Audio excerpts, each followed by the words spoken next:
Hey everyone, welcome to Thursdays with Mike, and it's actually Wednesday morning, about 6:30 a.m. In Bethesda, Maryland. I'm on the NIH campus, that's National Institutes of Health, and don't have a lot of time. Just want to make sure I got this in today. Took a little bit of time with you.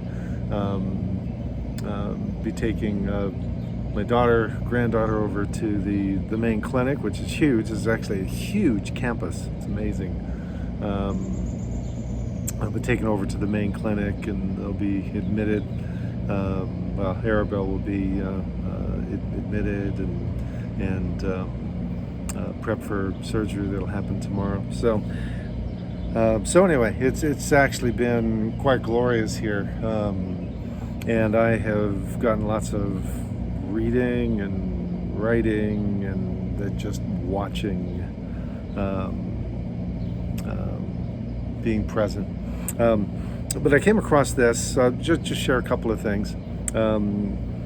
Reading Psalm 70 yesterday, and just breaking out the Hebrew and having fun with it. The first line of it, Elohim lahatzileni, Adonai laezrati. Adonai there is Yod He Vav He. God to my rescue, or to my deliverance. Yod He Vav He, Lord, to my help. And then we have the verb, which is, we translate it to move swiftly. So basically, God moves swiftly to rescue me. Lord moves swiftly to help me. But the Hebrew word is, it's chusha. And chush, that's actually one of those onomatopoetic words. It just tickled me, because chush is like our whoosh. It just means, it's the sound of something moving very, very quickly. Wanting God to whoosh.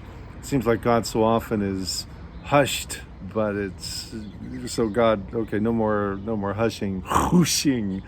I want God to whoosh to deliver me and to come to my aid. So that tickled me yesterday. It just seems appropriate. I've actually been yesterday. I spent reading. I guess there are two books I'd bring before you. And this just really sounds political, I guess, but everything kind of is political. We live in the city. We live in human community, and that's the essence of what politics, I guess, means. But 3 months ago, I read this book, Ta-Nehisi Coates, Between the World and Me, and I've read books. I read a book last year, Dear Church, I think, which was a black pastor writing to white evangelicals.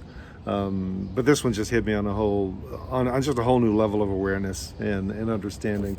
And so, having read that a few months ago, and I brought it along with me because I may talk about that more next week. But yesterday, this was actually Frederick Douglass. His narrative of the life of Frederick Douglass, an American slave, written by himself, 1845. And I'd never read it before, aware of Frederick Douglass. I spent the day reading this, and it was so poignant. I hadn't thought about this when I brought this along. But I'm like an hour and 24 minutes away by driving time to where he grew up as a slave in Maryland. And I'm here sitting in Maryland, and I'm reading the story of Frederick Douglass. And so this is a place, this is a place of slaveholders, and where the stories he tells took place. Not exactly within a stone's throw, but it just made it extremely vivid. And there's just in reading this, and even mention these two titles. And by the way, I would say, I would just give you a homework assignment from this. If you want to understand a good segment of our population, if you really want to understand the history and the current context I would say this would be good reading homework. You can start with Frederick Douglass, and then go to Ta-Nehisi Coates. And this isn't, this isn't posturing or pandering, and I think that's what often it kind of comes off as. And I mean, we need to use our voices, but how often is it just posturing and pandering? We're saying what we're saying to please, appease, and we don't need either of those. We don't need posturing. We don't need pandering. What we need is pondering and practice. And so this one will probably find its way into devotions. I'm absolutely positive of that. I just framed devotions for late July in the Sermon on the Mount, Matthew 6, 1 through 18, which is all of the posturing of both almsgiving and prayer and fasting, all of it done for effect. This will probably find its way there. Frederick Douglass was describing his one of his masters, and in August of 1832, he says, "My master attended a Methodist camp meeting held at the Bayside, Talbot County, and there experienced religion. I indulged a faint hope that his conversion would lead him to emancipate his slaves, and that if he did not do this, it would at any rate make him more kind and humane," which would seem to be a reasonable expectation. "I was disappointed in both these respects. It neither made him to be humane to his slaves nor to emancipate them. If it had any effect on his character, it made him more cruel and hateful in all his ways. For I believe him to have been a much worse man after his conversion than before. Prior to his conversion, he relied upon his own depravity to shield and sustain him in his savage barbarity. But after his conversion, he found religious sanction and support for his slaveholding cruelty. He made the greatest pretensions to piety. His house was the house of prayer. He prayed morning, noon, and night. He very soon distinguished himself among his brethren and was soon made a class leader and exhorter.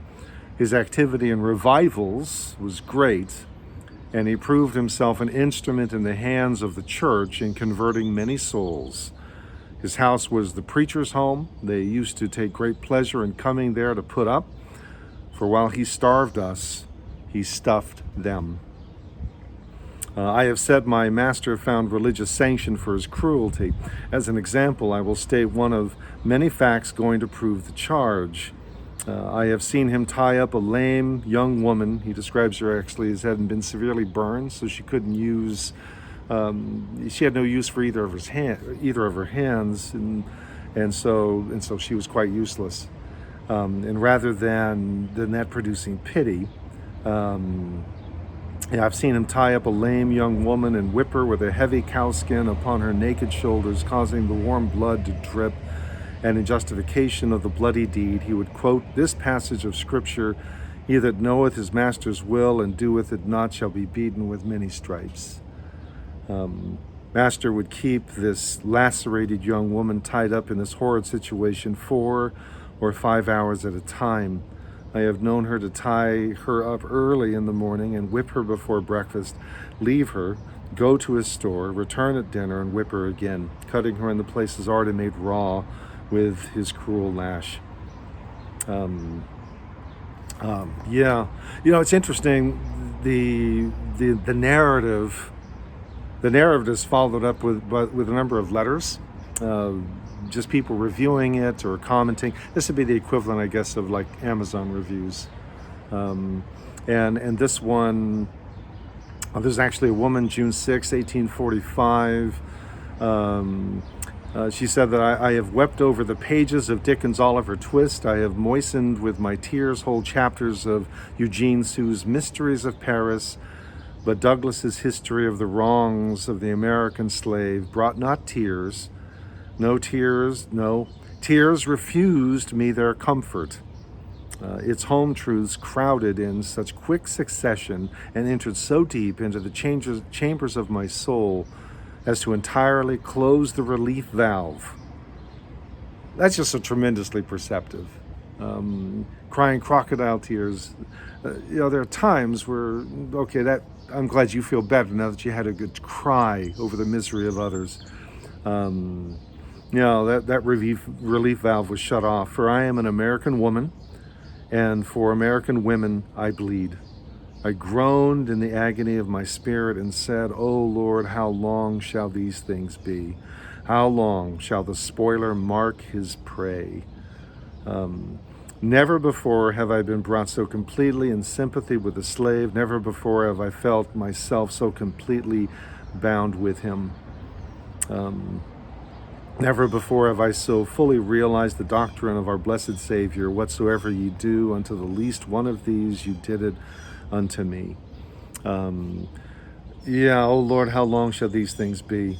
How long shall the spoiler mark his prey? So that one resonated because I did not find myself. I didn't find the relief valve of tears with this. It needs to strike us on a deeper level. We don't need white tears. We need, again, ponder and practice on whatever level is necessary. It's interesting that at the end of this book,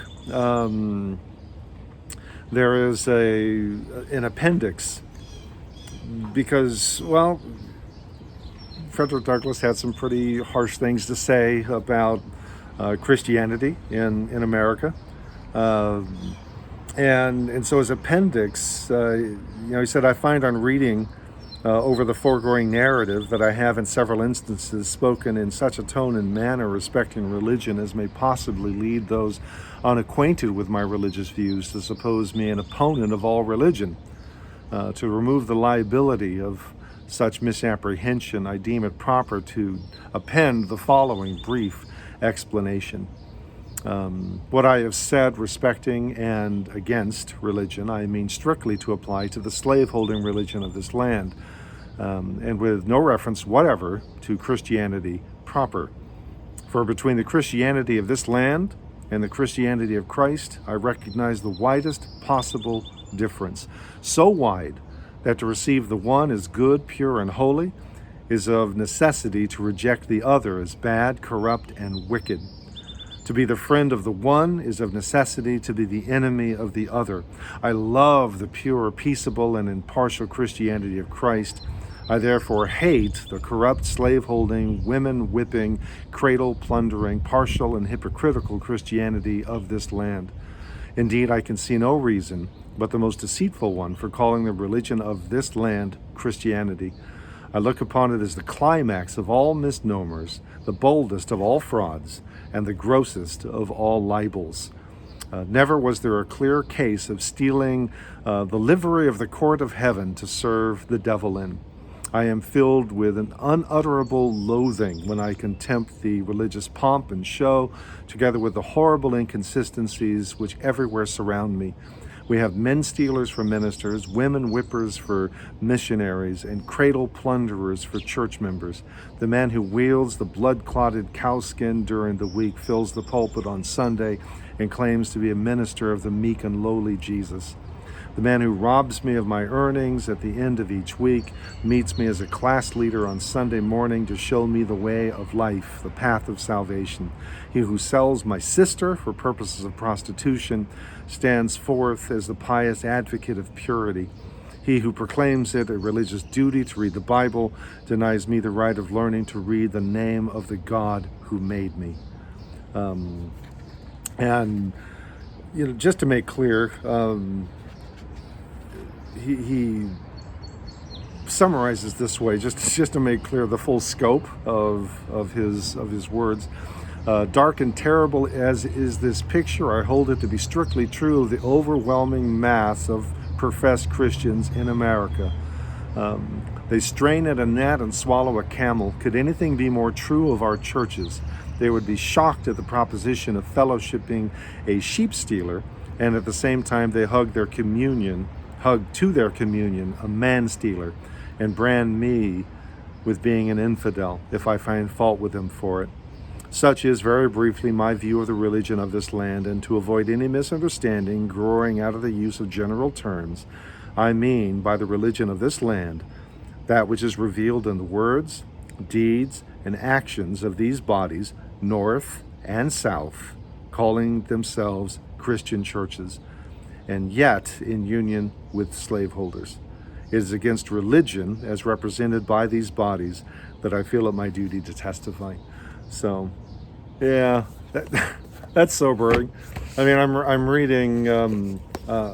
I've brought Etty along with me, Etty Hillesum, and so I'm reading Holocaust books and Frederick Douglass and rereading Ta-Nehisi Coates, and here I am on a campus in Maryland where I'm watching people battle cancer. It just seems a poignant moment.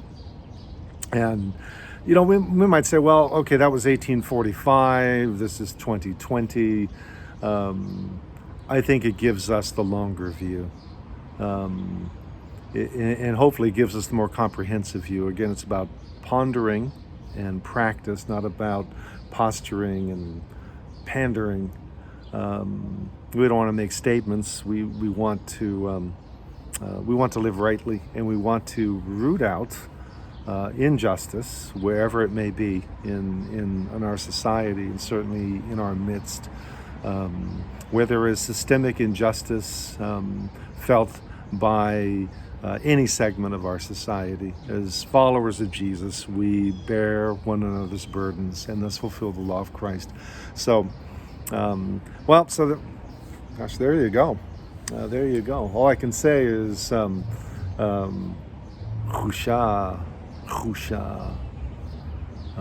Chush, Lord, move quickly to our deliverance and to our help, and let us also, Chusha, let us move quickly, Lord, to the help and deliverance of people in our society, our culture, wherever they may be, to really address the wrongs rather than have a conversion that just leaves us sanctioning the status quo, rather than really allowing ourselves to be challenged fully in the midst of it, and thus to challenge it. So there you go. I will plan next week to, someplace. I'll pick a spot in Gettysburg is the plan. And we'll have our Thursdays with Mike in Gettysburg, Pennsylvania, the good Lord willing and his mercies. And so, God bless you all. And Lord, Chusha.